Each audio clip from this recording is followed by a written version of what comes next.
واجب الاحترام اللہ تبارک و تعالیٰ نے قرآن حکیم کے اندر ارشاد فرمایا، جس کا مفہوم سماعت فرمائیں، اے ایمان والو اللہ کا ذکر کرو کثرت کے ساتھ۔ ایک مقام پہ اللہ پاک نے یوں ارشاد فرمایا، الا بذکر اللہ تطمئن القلوب، خبردار دلوں کا سکون فقط اللہ کے ذکر میں ہے۔ معزز حاضرین و سامعین، انسانی سکون کے جتنے بھی یہ عارضی دنیاوی سہارے ہیں یہ فقط عارضی ہیں۔ دائمی طور پہ دلوں کا سکون اور قلبی سکون فقط اللہ کے ذکر کے اندر ہے۔ واجب الاحترام حضرت شیخ مجدد الفسانی رحمت اللہ علیہ آپ ذکر کی حقیقت بیان فرماتے ہیں۔ حضرت مجدد الفسانی رحمت اللہ علیہ فرماتے ہیں، ذکر اسے کہتے ہیں جو غفلت کو زائل کر دے، غفلت کو دور کر دے، فرمایا اسے ذکر کہتے ہیں۔ ذکر کی کئی صورتیں بیان فرمائیں، فرمایا ذکر لسانی، ذکر قلبی، ذکر روحی، ذکر سری اور ذکر خفی۔ حضرت سلطان باہو رحمت اللہ علیہ نے کیا خوب فرمایا، جو دم غافل سو دم کافر، سانو مرشد اہو پڑھایا ہو۔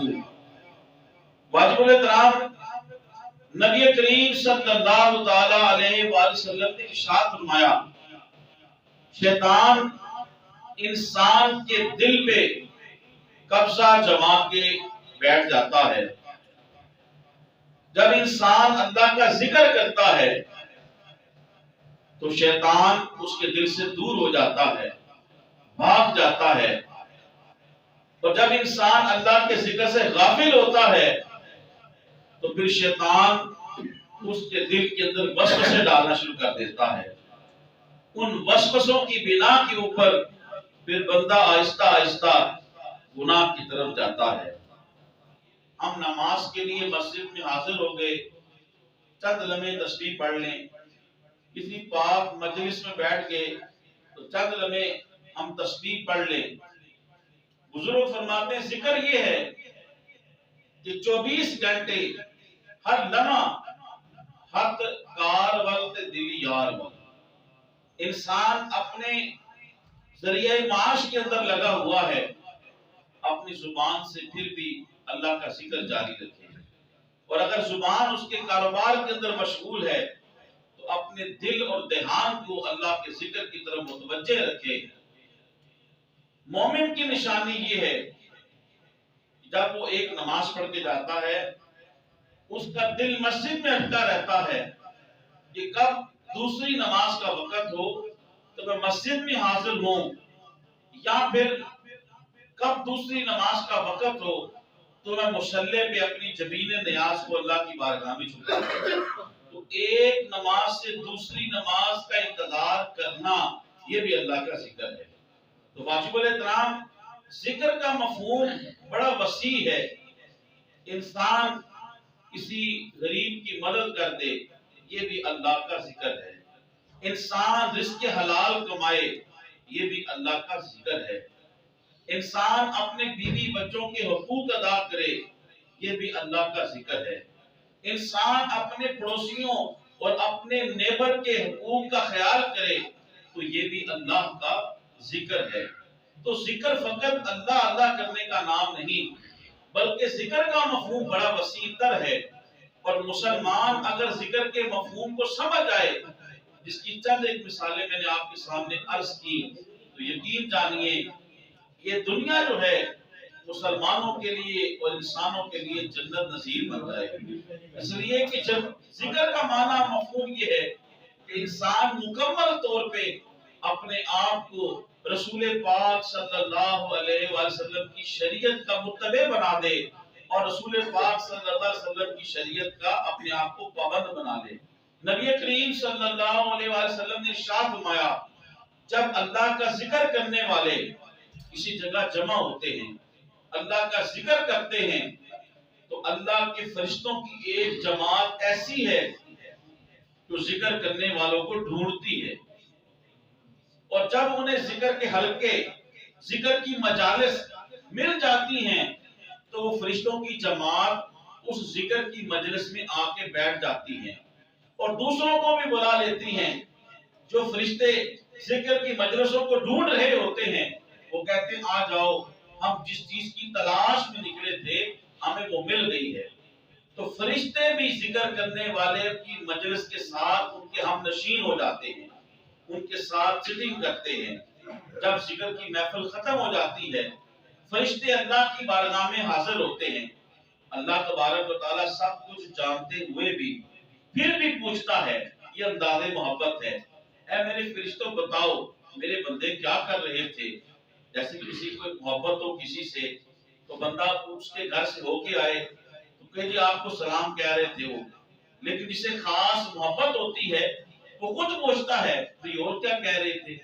یعنی اسے اس سے محبت ہے اس اہل خانہ سے اس گھر سے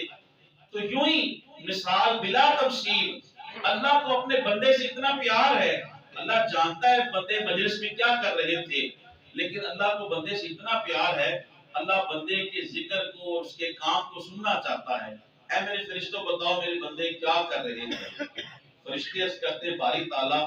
ذکر کر رہے تھے جنت کو مانگ رہے تھے دوزخ سے پناہ مانگ رہے تھے اللہ فرماتا ہے میرے فرشتوں کیا جنت کو دیکھا ہے انہوں نے دوزخ کو دیکھا ہے انہوں نے فرشتے عرض کریں گے باری تعالیٰ نہ انہوں نے جنت کو دیکھا ہے نہ انہوں نے دوزخ کو دیکھا ہے اللہ فرماتا ہے فرشتوں اگر وہ جنت اور دوزخ کو دیکھ لیں فرشتے عرض کریں گے بار الہ ابھی جنت کو دیکھا نہیں جنت کے اتنے طلبگار ہیں دوزخ کو دیکھا نہیں اس سے اتنے ڈر رہے ہیں جب جنت کو دیکھ لیں اور زیادہ اس کے طالب ہو جائیں دوزخ کو دیکھ لیں اور زیادہ وہ ڈر جائیں اللہ فرمائے گا فرشتوں گواہ ہو جاؤ ذکر کی محفل میں آنے والے اللہ کے ذکر کی مجلس میں آنے والے سب بندوں کو میں نے اپنے ذمہ کرم سے بخش دیا ہے میں نے اپنے ذمہ کرم سے بخش دیا ہے اللہ پاک کی بارگاہ میں فرشتے عرض کرتے ہیں باری تعالیٰ یہ بندے جنہیں تو نے بخش دیا ہے یہ تو تیرا ذکر کر رہے تھے قصدن آئے تھے ارادتن آئے تھے کچھ بندے ایسے بھی تھے جو ارادتن نہیں آئے تھے قصدن نہیں آئے تھے گزرتے گزرتے ذکر کی مجلس کے پاس کھڑے ہو گئے تھوڑی دیر ان اللہ والے کے پاس کھڑے ہو گئے ان کا کیا حال ہے یا ان کے لیے تیرا کیا حکم ہے اللہ پاک ارشاد فرماتا ہے ہم القوم لا یشقى جلیسہم اے فرشتوں گواہ ہو جاؤ یہ ذکر کرنے والے اللہ کا ذکر کرنے والے میرا ذکر کرنے والے یہ وہ خوش نصیب جماعت ہے ان کے پاس جو بیٹھتا ہے وہ بدبخت نہیں رہتا اے فرشتوں گواہ ہو جاؤ میں نے ان کی نسبت اور ان کی صحبت اور ان کے ساتھ سٹنگ کرنے کی برکت سے میں نے ان لوگوں کو بھی اپنے فضل سے بخش دیا عدل کرے تے تھر تھر کمپن اچھیاں شانہ والے فضل کرے تے بخشے جاون میں جے بھی کالے فضل تیرے نہ لوہے تر دے پھٹیاں دے سنگ رل کے میاں محمد بخش صاحب فرماتے ہیں فضل تیرے نال لوہے تر دے پھٹیاں دے نل رل کے کتے جنت جان محمد چنڈیاں دے سنگ رل کے اصحاب کاف کا کتا اچھوں کے ساتھ مل گیا اللہ پاک نے قرآن مجید کے اندر اس کا بیان کیا وَقَلْبُهُمْ بَاسِطٌ ذِرَاعِهِ بِالْوَسِيلِ تو فرمایا کہ اگر انسان اچھوں کی صحبت اختیار کرے تو اللہ تبارک و تعالی جو اپنا فضل جو لطف و کرم اپنے اچھے بندوں کے اوپر فرماتا ہے ان کی مائیت بھی اختیار کرنے والے ان بندوں کے اوپر بھی اپنا فضل ایسے ہی فرما دیتا ہے جیسا کہ وہ اپنے برگزیدہ بندوں کے اوپر اپنا فضل فرماتا ہے حضرت فرید الدین عطار رحمت اللہ علیہ آپ فرماتے ہیں ہر عضو بدن کا ذکر ہے کانوں کا ذکر یہ ہے کہ اچھی بات کو سننا اچھی بات کو سننا اور اس پہ عمل کرنا یہ کانوں کا ذکر ہے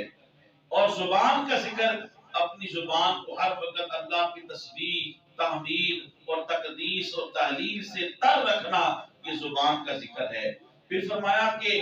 قدرت الہی میں غور و فکر اور تدبر کرنا اور اچھی باتوں کو دیکھنا اور برے مناظر سے اپنی آنکھ کو بچانا یہ آنکھ کا ذکر ہے۔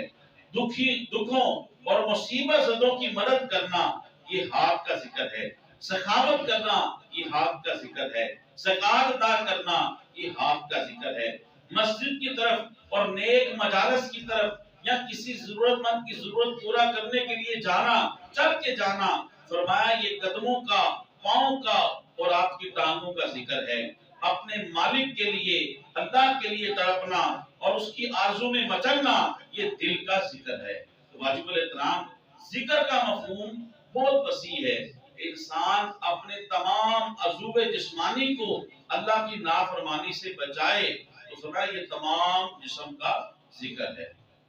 حضرت خواجہ محمد امین شاہ ان کی مجلس لگی ہوئی تھی، اللہ کا ذکر کر رہے تھے،